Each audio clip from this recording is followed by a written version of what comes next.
हड्डियां कमज़ोर हो जाना, जिसे कहते हैं ऑस्टियोपोरोसिस, ये क्यों होता है इसके बारे में आज समझेंगे, क्योंकि ये बहुत ही आम समस्या है। 3 में से 1 महिला को जिनकी उम्र 50 से ज़्यादा है, या फिर पुरुषों में अगर बात करते हैं तो 5 में से 1 व्यक्ति को, एक पुरुष को, ये जो ऑस्टियोपोरोसिस की समस्या है ये हमारे इंडिया में देखी जाती है। सो ये क्यों इतने ज़्यादा प्रमाण में है, इसका क्या कारण है और क्या इसका सटीक इलाज कराना चाहिए, कौन सी इसकी ट्रीटमेंट करनी चाहिए, इसी बारे में और इनके लक्षणों के बारे में इस वीडियो में हम लोग समझने वाले हैं। अगर आपको ऑस्टियोपोरोसिस की तकलीफ है तो ये वीडियो ज़रूर देखिए, समझिए और जो टिप्स मैं आपको देने वाला हूँ उनको इम्प्लीमेंट कीजिए। डॉक्टर टोंग से होम्योपैथी ये चैनल सब्सक्राइब करें, बेल आइकॉन पर क्लिक करें तथा लाइक और शेयर करें। बीमारी से मुक्त स्वस्थ जीवन जिए। नमस्कार, मैं डॉक्टर शीतल टोंग से आपका बहुत बहुत स्वागत करता हूं मेरे इस यूट्यूब चैनल पर। क्या होता है ऑस्टियोपोरोसिस, पहले ये समझते हैं। ऑस्टियोपोरोसिस यानी कि जो हमारी बोन्स होती है, जो हड्डियां होती है, उसके अंदर उसकी जो डेंसिटी है वो कमज़ोर हो जाती है। ये डायग्राम आप देखिए। सो नॉर्मल जो बोन है वो यहाँ पे दिखाया हुआ है और दूसरा जो है वो है ऑस्टियोपोरोटिक, जिनमें चेंजेस हो गए।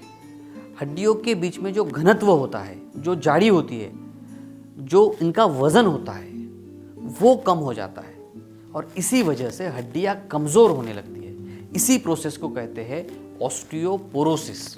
तो सबसे पहले ये समझते हैं कि अगर आपको ऑस्टियोपोरोसिस है तो आपको कौन कौन से लक्षण, क्या सिम्टम्स आपको दिख सकते हैं, ये जानेंगे। जैसे मैंने बताया कि हड्डियां जब कमज़ोर हो जाती है तो क्या होगा, हड्डियां कमज़ोर हो गई, इनके बीच में जो डेंसिटी है वो कम हो गई।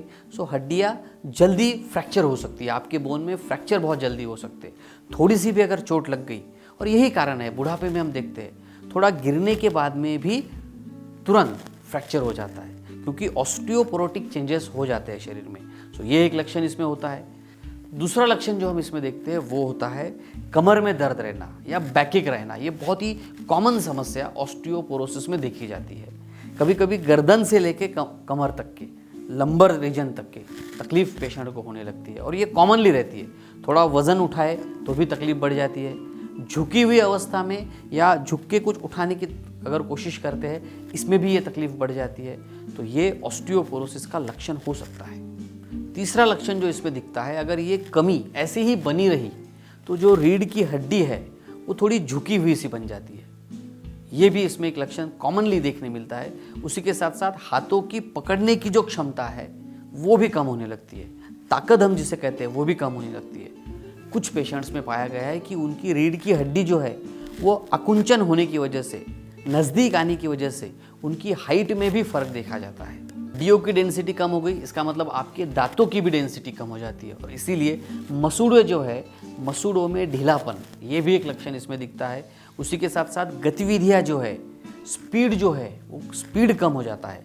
पेशेंट्स को चलने में दिक्कत आने लगती है, वीकनेस महसूस होने लगता है, थकावट महसूस होने लगती है, उनकी जो एक्टिविटीज़ है, जो गतिविधियाँ है वो कम हो जाती है, ज़्यादा एक्टिवनेस जो है वो कम हो जाता है और इसीलिए बहुत जल्दी थक जाना, थोड़ा सा काम कर लिए, थोड़ा सा एक्सर्शन कर लिए तो वीकनेस महसूस होना, इस तरह के लक्षण जो है ऑस्टियोपोरोसिस में देखे जाते हैं।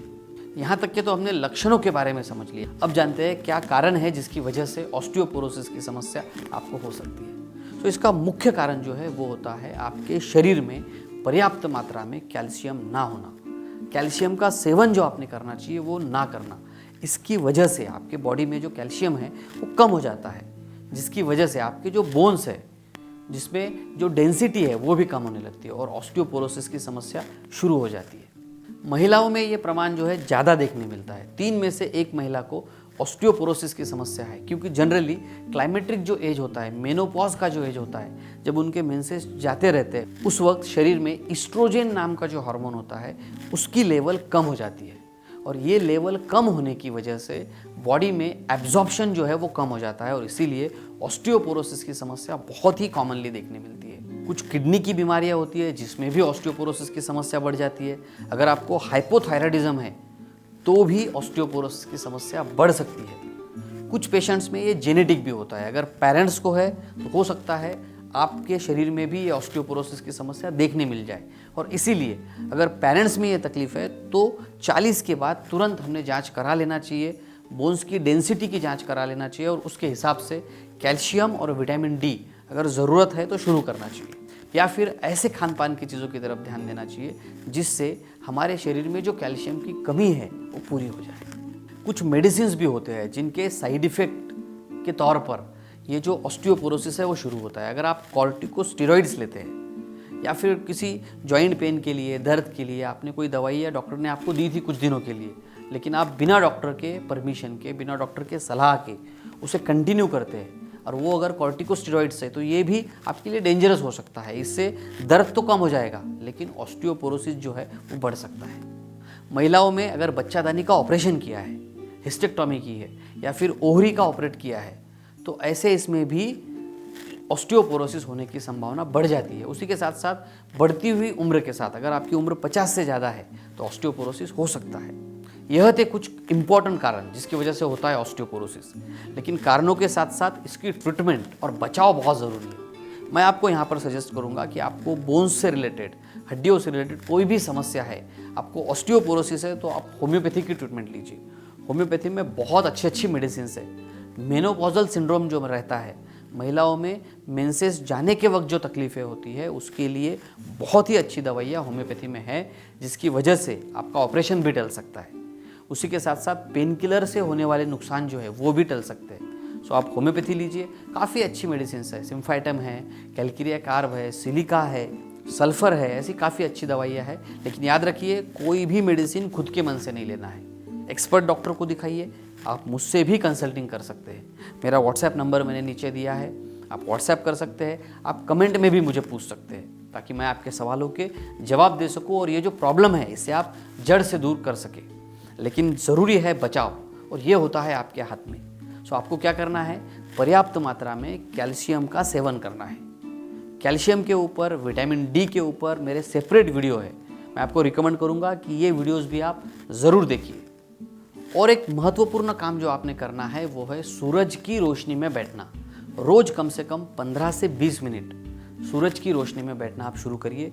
धूप में आप बैठना शुरू करिए, या फिर अगर आप जॉगिंग वॉकिंग कर सकते हैं तो बहुत ही अच्छा। खान पान की तरफ ध्यान देना भी बहुत ज़रूरी है। अगर आप फास्ट फूड खाते हैं, प्रोसेस फूड खाते हैं तो इसे तुरंत बंद कर दीजिए। आपने हरी सब्जियां ज़्यादा से ज़्यादा खानी चाहिए। उसी के साथ साथ फलाहार की तरफ ध्यान देना चाहिए। रोज़ कम से कम एक फल आपने खाना ही चाहिए।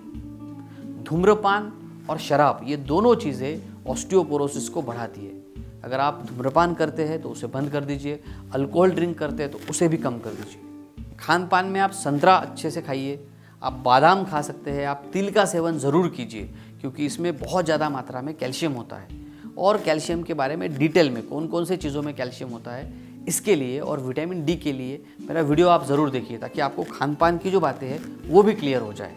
सो इन चीज़ों की तरफ ध्यान रखिए और याद रखिए ऑस्टियोपोरोसिस को हम प्रिवेंट कर सकते हैं, इससे खुद को बचा सकते हैं और अगर ये अवस्था आ चुकी है तो इसमें से भी खुद को निकाल सकते हैं। सो होम्योपैथी की ट्रीटमेंट लीजिए, हंसते रहिए, मुस्कुराते रहिए। और अगर ये वीडियो आपको पसंद आया है तो ज़्यादा से ज़्यादा लोगों तक इसे शेयर कीजिए। डॉक्टर टोंग से होम्योपैथी इस चैनल को सब्सक्राइब कीजिए। धन्यवाद।